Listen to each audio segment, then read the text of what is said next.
हरि ओम सर्वेभ्यो नमो नमः नमस्काराः। आप सभी का स्वागत है आपके इस यूट्यूब चैनल कर्मकांड प्रयोग में। हम लोग इस चैनल के माध्यम से कर्मकांड का अध्ययन विगत वर्षों से करते आ रहे हैं। पितृपक्ष आने वाला है, तो आज हम लोग पितृ तर्पण की विधि क्या है, तर्पण कैसे करते हैं, तर्पण की क्या विधि है और भी तर्पण संबंधित बहुत सारी बातों को हम लोग जानेंगे। हम लोग तर्पण का अध्ययन जिस पुस्तक से कर रहे हैं उस पुस्तक का नाम है त्रिकाल संध्या प्रदीप। यदि आपको इस पुस्तक का पीडीएफ चाहिए या आप पुस्तक मंगाना चाहते हैं तो स्क्रीन में दिए गए नंबर पर आप संपर्क करके पुस्तक प्राप्त कर सकते हैं। तो आइए हम लोग थोड़ा सा तर्पण के विषय में जानते हैं, फिर तर्पण की विधि को देखेंगे। तो तर्पण का सामान्य अर्थ होता है तृप्त करना या संतुष्ट करना। तर्पण सिर्फ पितरों का ही नहीं होता, देवताओं का भी तर्पण होता है, ऋषियों का भी तर्पण होता है और पितरों का भी होता है। तो तर्पण का अर्थ है तृप्त करना या संतुष्ट करना। अब देव तर्पण है तो देवताओं को तृप्त करना, यदि ऋषि तर्पण है तो ऋषियों को, यदि पितृ तर्पण है तो पितरों को। और जब हम लोग तर्पण करते हैं तो वहाँ तीनों का तर्पण किया जाता है, देवताओं का भी, ऋषियों का भी और पितरों का भी। और एक प्रकार से तो ब्राह्मण के जो 6 कर्म बताए गए हैं गृहस्थ व्यक्ति के जो उसे नित्य करने चाहिए, उसमें से तर्पण भी एक उसका नित्य कर्म है। तर्पण भी हमें प्रयास करें कि नित्य ही करना चाहिए, क्योंकि तर्पण से जो है पितृ तृप्त होंगे तो हमारे परिवार में खुशहाली होगी। तो परिवार की उन्नति सब पितरों के हाथ में होती है, इसलिए उनको तृप्त करने के लिए तर्पण अवश्य करें।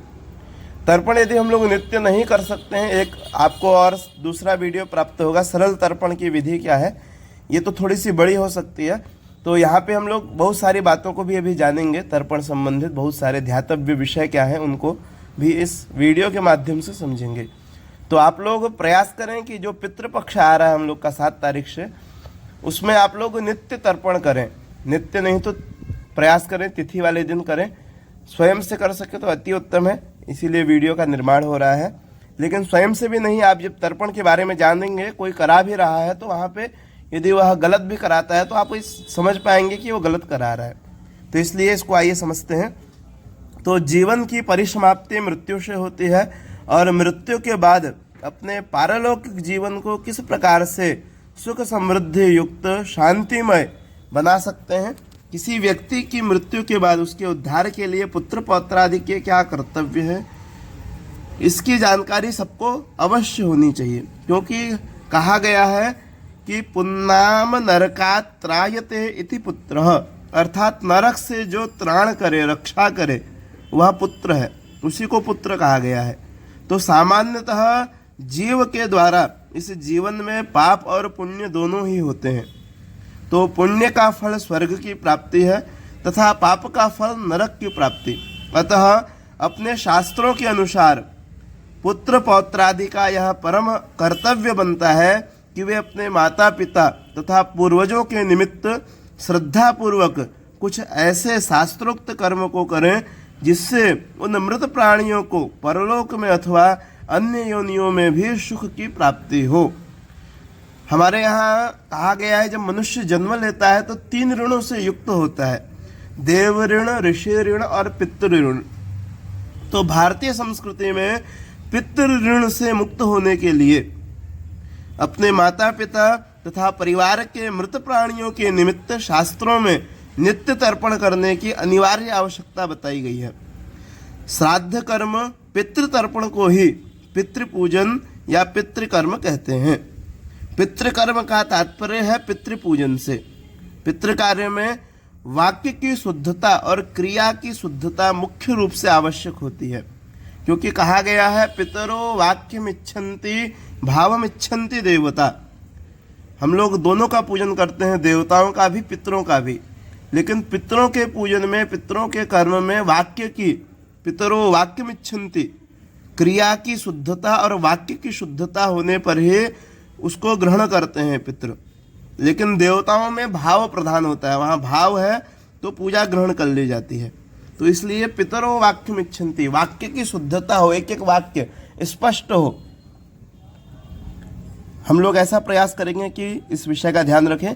और आप लोग भी अध्ययन कर रहे हैं तो एक एक वाक्य को कहाँ पे विसर्ग है, कहाँ अनुस्वार, इसका ध्यान रखेंगे। ऐसा नहीं हमको एक ही दिन में तर्पण करना आ जाएगा, थोड़ा समय लगेगा, लेकिन अच्छा होना चाहिए। आइए, तो हम लोग इस तर्पण का अध्ययन त्रिकाल संध्या प्रदीप नामक इस पुस्तक से कर रहे हैं। आप लोग इस पुस्तक को मंगा सकते हैं, मंगा करके अध्ययन करें, या इसका PDF भी आप लोग प्राप्त कर सकते हैं। ये हम लोग जो विषय का अध्ययन कर रहे हैं त्रिकाल संध्या प्रदीप के पेज नंबर 58 से प्रारंभ कर रहे हैं, पेज नंबर 58। इसको ध्यान रखेंगे। पुस्तक में आगे संध्या वंदन दिया हुआ है, बाद में तर्पण दिया हुआ है। तो अभी पितृपक्ष में तर्पण की विधि क्या है इसको हम लोग जानेंगे, तो इस पुस्तक के माध्यम से अध्ययन करेंगे। आइए, तो तर्पण से पूर्व बहुत सारी बातें हैं जिनको हमें जानना आवश्यक होता है, क्योंकि वहाँ पे जो क्रिया शब्द है आया ना, एक वाक्य की प्रधानता, वाक्य तो हम लोग पढ़ेंगे वो समझेंगे, लेकिन क्रिया जो है वहाँ पे किस तरह से तर्पण करना है, कैसे करना है, इस विषय को आइए जानते हैं।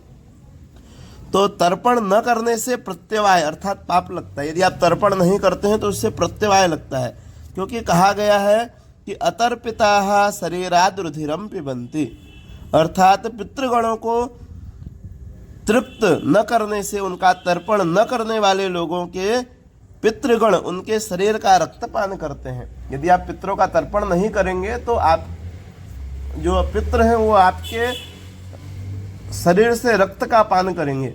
इसलिए प्रयास करें कि तर्पण अवश्य करें। यदि स्वयं करने में असमर्थ हैं तो किसी ब्राह्मण द्वारा उसको अवश्य कराएं, और ये 15 दिन तो अवश्य करना चाहिए।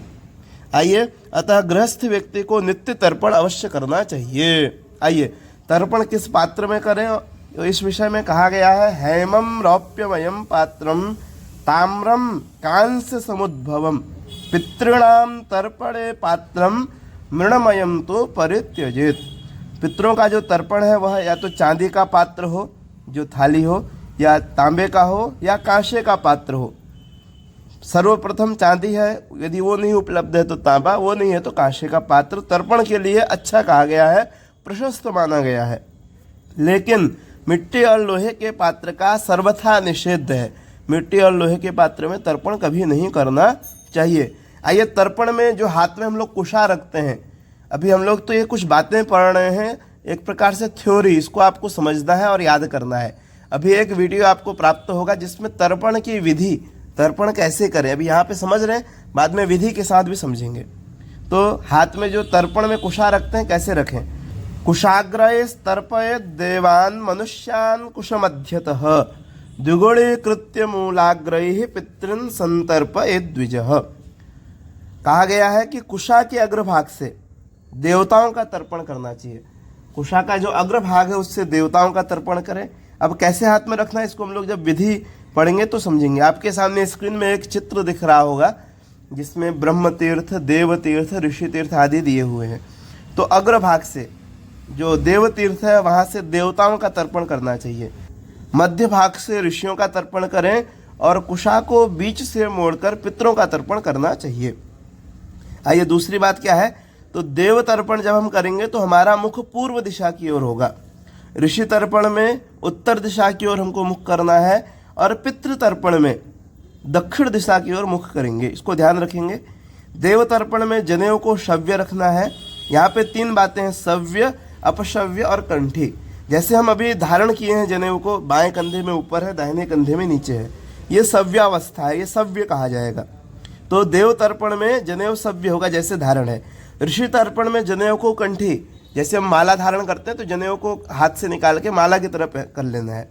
और पितृ तर्पण में जनेऊ को अपसव्य करना है। अभी जैसे बाएं कंधे में जनेऊ ऊपर है तो इसको दाहिने कंधे में ऊपर करना है, जैसे अभी धारण किया उसका उल्टा हो जाएगा।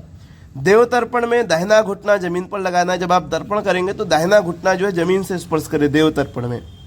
ऋषि तर्पण में घुटना जमीन से स्पर्श नहीं करना चाहिए, और पितृ तर्पण में बायां घुटना को जमीन से लगाना है। आगे आइए, एक बात और है, देव तर्पण में अर्घ पात्र में चावल छोड़ना है। जब आप देव तर्पण में तृप्यताम करेंगे, वहाँ पे देवताओं का जब तर्पण करेंगे तो वहाँ पे चावल छोड़ेंगे जल के साथ। ऋषियों के तर्पण में जो है अर्घ पात्र में जौ छोड़ेंगे, और पितरों के तर्पण में अर्घ पात्र में काला तिल का प्रयोग करेंगे। आगे बढ़ते हैं। देव तर्पण में जल की 1-1 अंजलि देनी है, 1-1 अंजलि देंगे देव तर्पण में।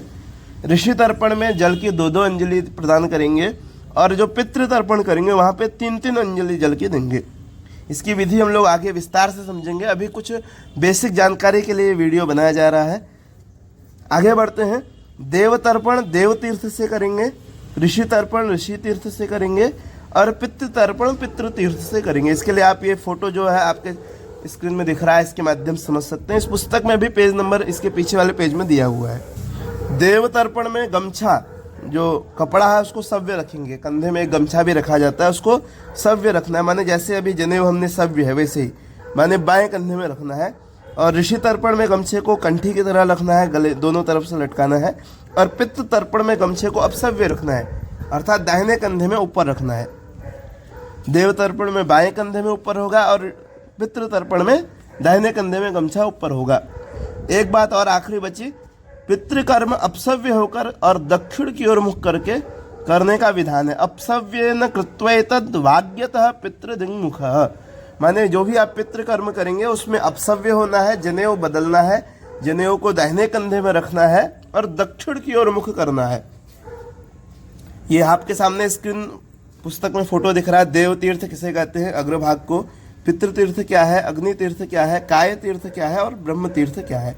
ये काय तीर्थ को ही ऋषि तीर्थ भी कहते हैं। विषय आपको समझ में आ रहा होगा।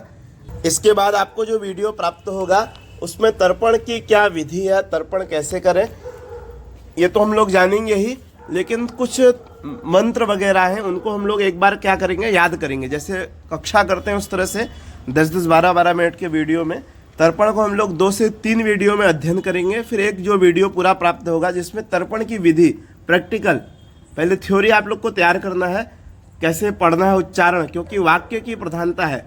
हम विधि दे देंगे आप जल गिरा दिए उससे नहीं, वाक्य आपका स्पष्ट होना चाहिए। तो इसलिए हम लोग भले ही थोड़ा समय लग जाए तो वाक्य की प्रधानता उसको देखेंगे। और फिर 2 वीडियो आपको प्राप्त होंगे। एक तो सरल तर्पण की विधि, जैसे बहुत से ऐसे व्यक्ति हैं जो बिल्कुल भी थ्योरी नहीं तैयार कर पाएंगे, लेकिन तब भी किस तरह से, वो उनके लिए एक वीडियो प्राप्त होगा। और एक जो हम लोग अध्ययन करेंगे विस्तार से, जो भी कर्मकांडे आदि हैं उन लोग के लिए भी बहुत ही उपयोगी होगा यह वीडियो। उसमें हम लोग एकदम प्रारंभ से कैसे प्रारंभ करें, क्योंकि सब कुछ याद होगा लेकिन क्रिया कैसे करना है इसके लिए भी एक हम लोग प्रैक्टिकल का वीडियो आपको प्राप्त कराएंगे।